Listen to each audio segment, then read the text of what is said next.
একটা বিক্রিয়ার হার। হ্যাঁ, হচ্ছে এখানে এখানে বুঝবার সমস্যা। ধরো এ হচ্ছে বিক্রিয়ক, ঠিক আছে, আর বি হচ্ছে কি উৎপাদ। মানে এ এ হচ্ছে আমাদের বিক্রিয়ক। এখন সবাই শুনতেছো না? ওকে। শুনতেছি হ্যাঁ, স্যার, শুনতেছি শুনতেছি। ওকে ঠিক আছে। উৎপাদ বি হচ্ছে কি উৎপাদ। তাহলে যখন, শোনো, টি যখন শূন্য মানে প্রাথমিক অবস্থায়, বুঝছো, এ এর মূল সংখ্যা হচ্ছে এ, আর এটা কত জিরো, মানে এটা হচ্ছে প্রাথমিক অবস্থায়, প্রাথমিক অবস্থায় মানে হচ্ছে বিক্রিয়া শুরু হওয়ার আগে। টি ইকুয়াল জিরো এটা এ, ঠিক আছে। তারপরে তোমার টি সময় পরে, মানে কিছুক্ষণ যখন বিক্রিয়াটা অ্যাডভান্স হবে টি সময় পর, এ কিন্তু কমে যাবে, এ মাইনাস এক্স হবে এটা। আর বি কি হবে, এটা আস্তে আস্তে বাড়বে, এক্স পরিমাণ বাড়বে, বুঝছো। মানে প্রথমে তো এ নিয়ে শুরু করছো, পরে তো বিক্রিয়কটা আস্তে আস্তে কমবে না নেই, এ জি ছিল এখন স্যার। কমতে কমতে, হ্যাঁ এটা কি হয়ে পারা এক্স হচ্ছে আর কি। এটা স্বাভাবিক, যে কোনো বিক্রিয়া তো বিক্রিয়কের পরিমাণ কিন্তু আস্তে আস্তে কমতে থাকে। এখন এই যে বিক্রিয়াটা আমি লিখছি, বুঝছো, এটা বর ক্রিয়া সূত্র থেকে আসছে, যে বিক্রিয়াটার হার দেখো, বিক্রিয়ার হার এটাকে ডিএক্স বাই ডিটি দ্বারা প্রকাশ করা যায়, বিক্রিয়ার হারটাকে, বুঝছো। তো উৎপাদ যে বাড়ে, উৎপাদের পরিমাণ যে বাড়তেছে, হ্যাঁ, এই জন্য DX by DT equal to K. ধরো আমি দিই পিন দিয়ে দিই, ঠিক আছে, ওকে। এখন দেখো, হ্যাঁ, তাহলে আমার প্রথম কথা হচ্ছে যে আমি বিক্রিয়ক ধরলাম এ, উৎপাদ ধরছি বি, আর টাইম যখন শূন্য তখন বিক্রিয়ক এ ছিল, উৎপাদ ছিল শূন্য। টি সময় পরে, টি সময় পরে এটা কমিয়ে মাইনাস এক্স হবে, আর উৎপাদটা প্লাস এক্স পরিমাণ বেড়ে যাবে। আর বিক্রিয়ার হারটা আমরা কি লিখছিলাম, ডিএক্স বাই ডিটি কিন্তু কে ওই মুহূর্তে উপস্থিত, মানে এই টি সময় পরে যে পরিমাণ বিক্রিয়ক থাকবে, বুঝছো, এটা সমানুপাতিক, dx by dt a minus x এর সমানুপাতিক। আর যেহেতু এটা দ্বিতীয় ক্রম বিক্রিয়া, এই জন্য টু দিব, এখানে এখানে কি দিব, টু। যদি সেটা শূন্য ক্রম হইতো শূন্য দিতাম, এটা প্রথম ক্রম হইলে এটা ওয়ান দিতাম, আর দ্বিতীয় ক্রমের জন্য দুই দিচ্ছি, বুঝছো। এখন আমরা এটাকে জাস্ট ইন্টিগ্রেশন করবো আর কি, বুঝছো, এটাকে জাস্ট ইন্টিগ্রেশন করবো। Dx e minus X square কে ডিটি, ঠিক আছে। বাকিটা আমরা এদিকে দেখাই, এদিকে এদিকে করে দিতে বুঝে ফেলবো। এখন এখানে এই যে ইন্টিগ্রেশন তো করবোই, কিন্তু ইন্টিগ্রেশনটা লিমিট দিতে হবে, লিমিট। লিমিট হচ্ছে তোমার DX e minus X square, lower limit zero, upper limit কত এক্স, কেন জানো, ওই দেখো এই যে জিরো থেকে কত এক্স, আগে ছিল জিরো এখন আছে কত এক্স, এই জন্য lower limit zero, upper limit x এইদিকে। আর ডান দিকে দেখো সময়ের বিষয়টা, টি জিরো থেকে কত, জিরো থেকে টি, এটা কি হবে, উপরে টি নিচে হচ্ছে কত জিরো। আর এখানে তোমার আছে কত ডিটি, ঠিক আছে। এখন তুমি যদি এখানে যদি ইন্টিগ্রেশন করো, বুঝছো, আমি আর সরাসরি এটা বলতেছি না, আগে যেহেতু পড়াইছি, এটা কি ইন্টিগ্রেশন করলে কি আসবে জানো, আসবে এরকম one by a minus x, এরকম আসবে। মানে এই পুরোটাকে যদি আমি ইন্টিগ্রেশন করি, তাহলে জাস্ট এরকম আসবে, বুঝছো। মেথের মেথের স্যারের মধ্যে পড়াবে এটা ইন্টিগ্রেশনের নিয়মটা, এখানে এক্স, এখানে জিরো, আর এখানে কি এখানে কোনো কিছু না থাকে, মানে টি আছে আর কি ইন্টিগ্রেশনে, upper limit T, lower limit zero, ঠিক আছে। এখন এখানে একবার ব্যবহার করবো আপার লিমিট, একবার কি lower limit, a a minus x minus one by কত এ মাইনাস জিরো, এই যে একবার এক্স এর জায়গায় এক্স, একবার এক্স এর জায়গায় জিরো ব্যবহার করবো, আর এখানে কে একটা টি মাইনাস জিরো, ঠিক আছে, কতটুকু হবে।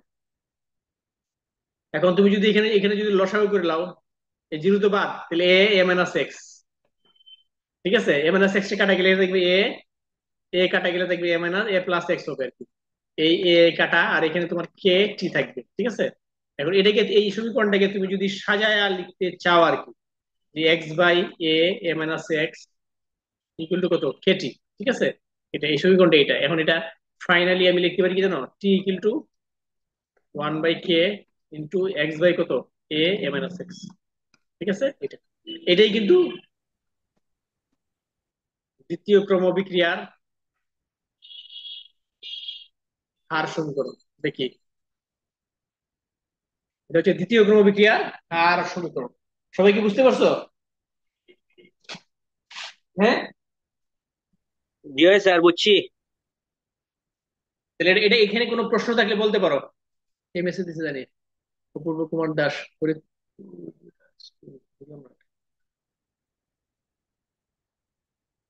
এগুলা শেষ, হ্যাঁ। সেকেন্ড ক্রম বিক্রিয়াটা সেকেন্ড ক্রম বিক্রিয়াটা আমরা ওই দিন পড়াইছি না, বুঝছো? এখন সেকেন্ড ক্রম বিক্রিয়ার একটা বৈশিষ্ট্য আছে, এটা একটু পড়বো, হ্যাঁ? বৈশিষ্ট্যটা দেখো। দ্বিতীয় ক্রম বিক্রিয়ার যেটা বৈশিষ্ট্য আছে এটা একটু পড়াচ্ছি। একটা একটা দ্বিতীয় ক্রম বিক্রিয়ার ক্ষেত্রে একটা প্রমাণ আসে, খুব ইম্পর্টেন্ট, সেটা একটু দেখো।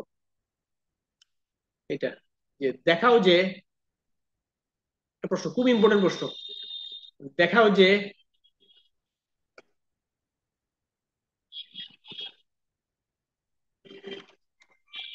দেখাও যে দ্বিতীয় ক্রম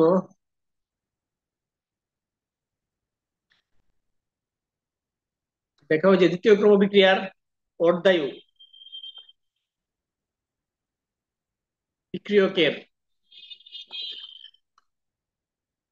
প্রাথমিক ঘনমাত্রা,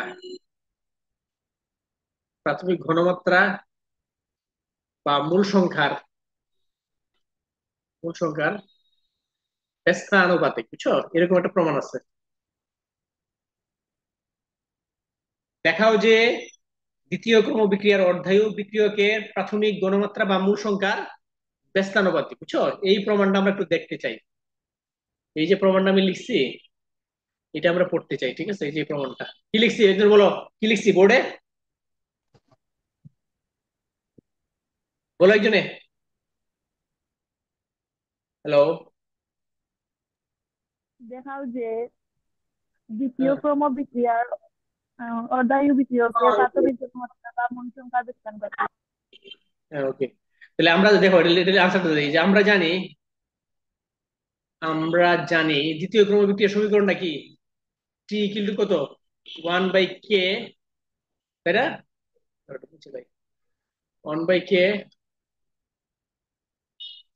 ডট, হ্যাঁ, সমীকরণটা মনে আছে তোমাদের? একটু আগে যে সমীকরণটা পড়াইলাম, খেয়াল আসলি বলো? 1/k উপরে কি ছিল? এক্স, নিচে কত? এ মাইনাস এক্স, এরকম না?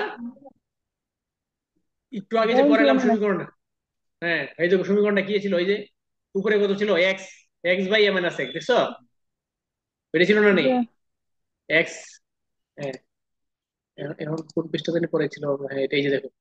ঠিক আছে তো নাকি? এখন দেখো, আমরা এটা জানি। এখন অর্ধায়ু আছে, তো অর্ধায়ু মানে কি জানো?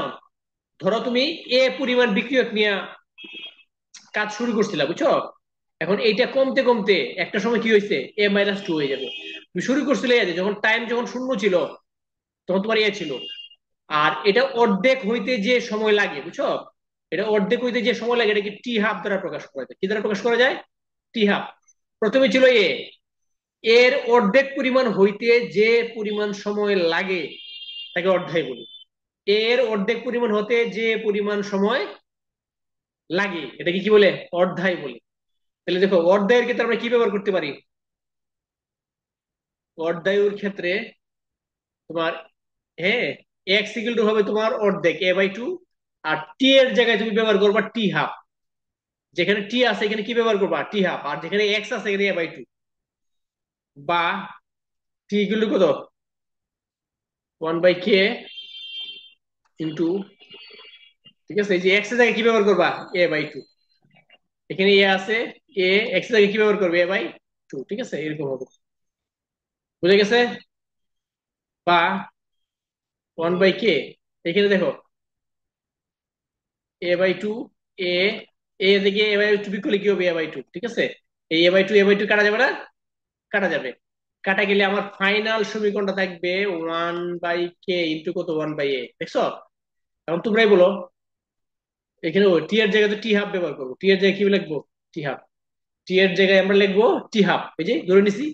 দেখছো, এক্স এর জায়গায় a/2, আর টি এর জায়গায় কি লিখবো আমরা? অর্ধায়ু, যে অর্ধায়ু, এই জন্য টি এর জায়গায় টি হাফ, আর এক্স এর জায়গায় a/2। এই যে সমীকরণটা পাইলাম, এখন একটু চিন্তা করে দেখো, এই যে আমি টি হাফের যে মানটা পাইছি, টি হাফের মান এটা কার সাথে রিলেটেড? এটা কিন্তু এ এর উপর নির্ভরশীল, দেখছো? এ মানে কি? প্রাথমিক মূল সংখ্যা। তার মানে প্রমাণ হয়ে গেছে যে কোনো একটা বিক্রিয়ার অর্ধায়ু বিক্রিয়কের প্রাথমিক ঘনমাত্রার ব্যস্তানুপাতিক। ব্যস্তানুপাতিক ওই সেন্সে 1/k কিন্তু কে কিন্তু একটা ধ্রুবক। 1/k হচ্ছে একটা ধ্রুবক। ধ্রুবক ইন্টু কত? 1/a, দেখছো? 1/ধ্রুবক, ধ্রুবক এবং সমান মিলে কি হয়? সমানুপাতিক। সমানুপাতিক হয়েছে প্রমাণ। এই প্রমাণ, এগুলো পরীক্ষায় আসবে। তার মানে দ্বিতীয় ক্রম বিক্রিয়ার অর্ধায়ু বিক্রিয়কের প্রাথমিক ঘনমাত্রার ব্যস্তানুপাতিক। আর গতদিন প্রথম ক্রম বিক্রিয়া এটা ইউটিউবে ভিডিওটা আছে, বুঝছো? তোমার ইউটিউবে ভিডিওটা দেখে যদি এটা দেখো একবারে ক্লিয়ার বুঝতে পারবা, একবারে ক্লিয়ার বোঝা যাবে আর কি। ঠিক আছে, ওকে, আজকে অতটুকুই থাক, আমার অন্য কাজ আছে। ঠিক আছে, আর ওটা ওটা দেখে দেখে নিও, ভিডিও দেখে নিবা সবাই। ঠিক আছে, ওকে।